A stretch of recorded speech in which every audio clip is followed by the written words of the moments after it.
அப்படியே ஸ்டேஜ் கிட்ட வாங்கம்மா. அத்திகா டோரா என்ன வேஷம் போட்டிருக்கீங்க, என்ன சொல்ல வரீங்கன்னு சொல்லுங்க. ஆப்பிள்.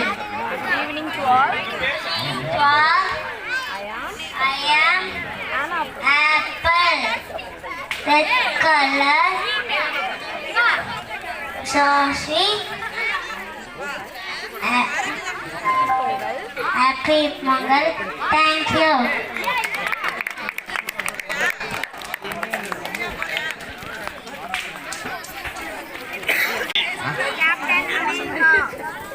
டோரா அத்திகா.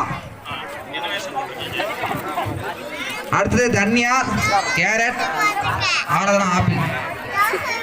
ஓ இங்க நிறைய நம்ம மட்டும் ஆப்பிள் பிளான் பண்ணல போல, இங்க ஊரே பூரா ஆப்பிள் கேரட். அதுக்கு அடுத்தது ரித்தீஷ் சூர்யா